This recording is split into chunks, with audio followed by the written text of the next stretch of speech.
that you do anything for. They were professional people. They encouraged. They made the game fun.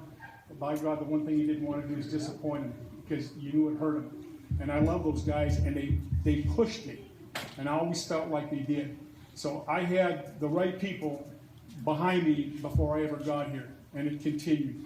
Don Kloppenberg was my first coach here, and the first time I really ever started to learn technique in sports. And we didn't get a lot of that where I was from, and I started to understand what my dad was talking about. Because he'd tell me, hey, Rube takes me aside as a player, not a coach, and works alongside me when I was playing with the Riders. And he said, he's taught me things. Rick, he said, I swear to God, I play against other former NFL guys, and before I play, he'll sit down with me for 35, 40 minutes going through footwork to tell me how to play this guy. He said, the guy was phenomenal. But I started to get that technique stuff being taught at Portable College. Coach Klauber was the first guy that, to me, really started teaching technique. And I played a year for him as a defensive player, and he came to me in an off season and said, we want you to switch. You're not going to get recruited as a defensive guy. You're too small.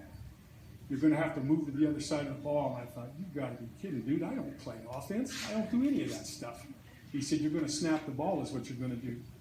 And you know, I trusted him like I've trusted my other coaches.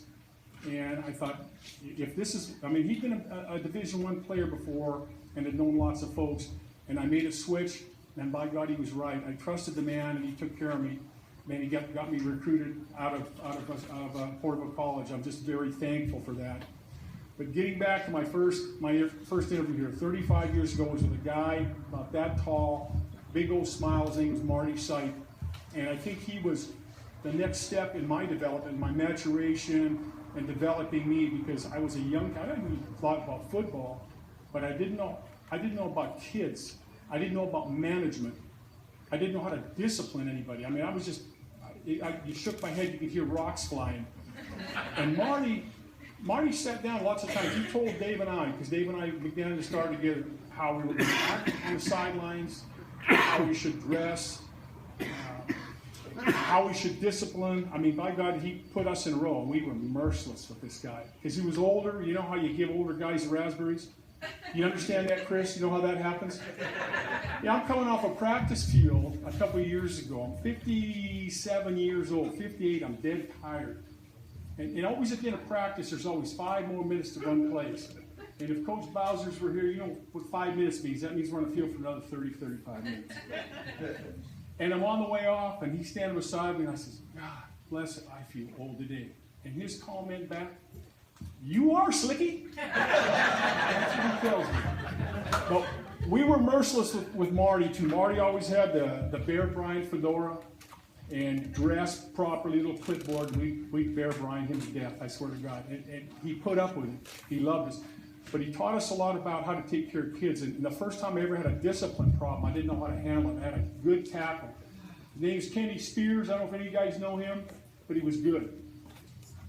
And I kept complaining. I was telling him, you're not stepping right. You're not doing this. And I was getting after him. And Marty finally told me, he walked over right behind my ear and said, this is your opportunity. You need to discipline. And I'm thinking, I need to what? What do you mean? What am I going to do to him?